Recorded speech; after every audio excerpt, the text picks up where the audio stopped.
P4 YouTube channel එකට ඔයගොල්ලෝ නැවතත් ආදරෙන් පිළිගන්නවා.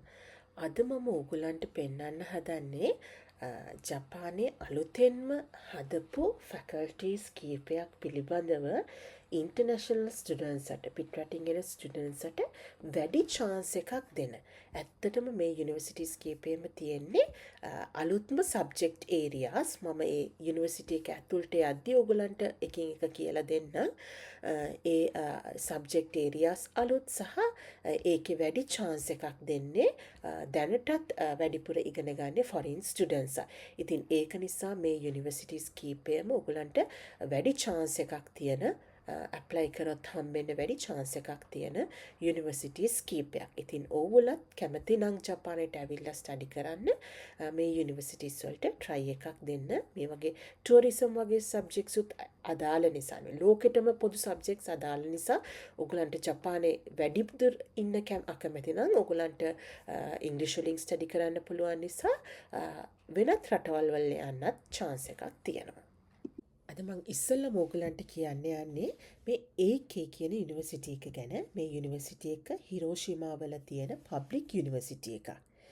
ඉතින් මේකේ අලුත් ඩිපාර්ට්මන්ට් එකක් තියෙනවා 2021 වල ඕපන් කරපු Department of Social System Design කියලා.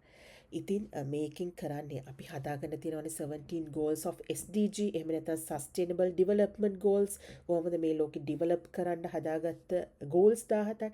ඉතින් මේක ගැන තමයි basically මේ degree එකෙන් අපිට ඉගෙන ගන්න පුළුවන්.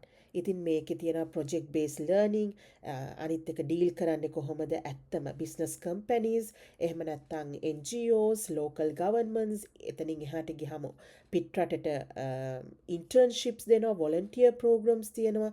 ඇත්තටම practical programs ඇතුළත් ඩිග්‍රී එකක් තමයි මේක තියෙන්නේ. මේක ඇතුළට ගිහාම ඔයාට බලා ගන්න පුළුවන් academic input එක කොහොමද, practical studies කොහොමද, ඩිග්‍රී එක ගන්නෙ කොහොමද, ඒ හැම දෙයක් ගැනම ඔයාට විස්තර බලා ගන්න පුළුවන්. ඉතින් මේක ඇත්තටම අලුත් subject stream එකක්. මේක ගැන ඇත්තටම ඉගෙන ගන්න කැමති අයට මේ ඩිග්‍රී එක කරන්න එන්න පුළුවන්. මම මෙතනදී ඇත්තටම හඳුන්වලා දීලා තියෙන යුනිවර්සිටිස් ඔක්කොම foreign students ට ලොකු chance එකක් තියෙන යුනිවර්සිටිස්. මොකද සමහර වෙලාවට තනියෙන් apply කරද්දී අපිට Japanese universities වලට එන්න තියෙන chance එක අඩුයි. මොකක් හරි government to government scholarship එකක් දීලා ගන්නවා නම් හරි නැත්නම් university recommendation එකක් ඇතු වෙනවා නම් හරි නැතුව අපි තනියෙන් apply කරද්දී ටිකක් chance එක අඩුයි. ඉතින් මේ වගේ foreigners ලට ලොකු තැනක් දෙන universities වලට ඔයගොල්ලන් apply කරාම ඔයගලන්ට තියෙන chance එක ගොඩක් වැඩි මේ වගේ universities වලට එන්න. ඉතින් එහෙම තමයි මේකේ academic මේ විස්තරේ තියෙන්නේ. ඊට අමතරව මම කිව්වා වගේ මේක foreigners ලව aim කරලා මේ තියෙන යුනිවර්සිටි එකක් හින්දා මේකේ ගොඩක් tuition fee exemptions සහ ගන්න පුළුවන් scholarships තියෙනවා. ඉතින් මේකේ ඒ හැම විස්තරයක්ම තියෙන ඕගලන්ට මොනවද මේකේ තියෙන මේ scholarships ඊට අමතරව කොහොමද tuition fee exemptions apply වෙන්නේ ඒවත් එක්ක scholarships ගන්න පුළුවන් විදිහට ඒ හැම විස්තරයක්ම මේකේ තියෙනවා. ඉතින් අපි ගෙවන්න ඕන ගණන් වලින් කොහොමද අපිට scholarships හරි exemption හරි අඩුනහම අඩු වෙන්නේ. ඒතර enrollment fee එක කොච්චරද අපි දෙන්න ඕනේ. ඒතර තව මොනවද අපි apply කරන්න පුළුවන් scholarships මේ වගේ තියෙන්නේ. වගේ හැම විස්තරයක්ම තියෙනවා. ඔයගලන්ට ඒවා බලලා apply කරන්න පුළුවන්. ඉතින් වැදගත්ම දේ තමයි මේකේ අපි admission එක දාදී application form එක දාද්දි ඒකත් එක්ක අපි මොනවද අනිත් දාන්න පුළුවන් ඕන documents කියලා. ඉතින් application form එකට අමතරව අපි recommendation letters ඕනේ, අපේ education history එක කොහොමද කියලා ඕනේ, අපි SOP එකක් ලියන්න ඕනේ. මේක හරිම powerful වෙන්න ඕනේ. මොකද එතකොට තමයි අපිට chance එක තියෙන්නේ මේ university එකට නේ. ඇයි අපි මේ subject area එක study කරන්නේ? මේකෙන් අපිට මොනවද ලෝකෙට දෙන්න පුළුවන්? අපි ඉගෙන ගත්තට පස්සේ අපෙන් output එක විදිහට යන්නේ මොනවද? වගේ දේවල් හරිම powerful විදිහට ලිව්වොත් හරිම specific විදිහට ලිව්වොත් ඕගලන්ට ලොකු chance එකක් තියෙනවා මේක ගන්න. ඉතින් මේ සමහර ඒවට ඒ වගේ templates තියෙනවා කොහොමද මේක ලියන්න ඕනි කියලා. ඉතින් ඒවා බලලා හරියටම apply කරොත් ඕගලන්ට ලොකු chance එකක් තියෙනවා ඒවා ගන්න. මේකේ FAQs සෙක්ෂන් එකකුත් තියෙනවා. ඒකත් බලන්න පුළුවන් ඕගලන්ට මොනවා හරිම ප්‍රශ්නයක් තියෙනවා නම්. දැන් ඕගලන්ට කියන්න යන්නේ අයිචි ශුකුතොකු යුනිවර්සිටි එක ගැන. මේක ප්‍රයිවට් යුනිවර්සිටි එකක්. ඉතින් ඒකේ පාර්ට්ස් දෙකක් තියෙනවා, කැම්පස් දෙකක් තියෙනවා. ඒකේ එක කැම්පස් එකක්. එතකොට එක පාර්ට් එකක් තියෙන්නේ totally foreign students aim කරලා. ඉතින් ඒකේ sections 3ක් යටතේ ඒගොල්ලෝ foreign students ට වැඩි chance එකක් දෙනවා. ඉතින් ඒ තුන තමයි මම දැන් ඕගලන්ට අඳුන්ලා දෙන්න යන්නේ. Global Cultural Communication and Business and Global Communication. මේ parts faculties තුනේ වැඩි chance එකක් තියෙනවා international students ට ඇවිල්ලා තියන්නේ. ඒකට international students ට වෙනම examinations තියෙනවා, කොච්චරක් ගන්නවද කියලා තියෙනවා. application fee එක ගැන හැමදේම මේක ඇතුළට ගියාම ඔයාට දැනගන්න පුළුවන්.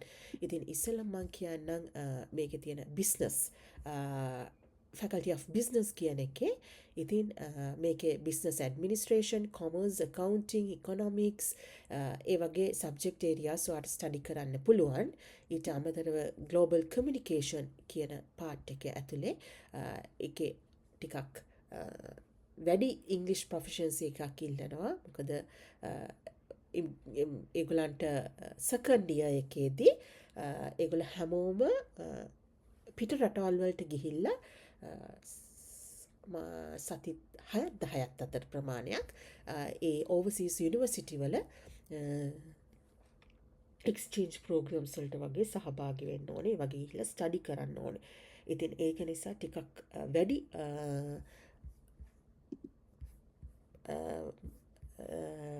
English proficiency එකක් ඒගොල්ලෝ බලාපොරොත්තු වෙනවා. ඉතින් ඊට අමතරව global cultural communication කියන part එක ගත්තහම ඒකෙත් ඔයාට මොනවාද තියෙන departments කියලා ගත්තහම ඒකෙත් ගොඩක් language studies තියෙනවා. global cultural communication, tourism management වගේ subject areas අපිට ඉගෙන ගන්න පුළුවන්. ඉතින් මේක අපි ඉංග්‍රීසි වලින් ස්ටඩි කරන නිසා අපිට ලෝකේ ඕනම තැනකට ගිහිල්ලා මේ සබ්ජෙක්ට් එක කරන්න අපිට මේ පුළුවන්කම තියෙනවා. එතකොට අපිට language barrier එකකුත් නැහැ.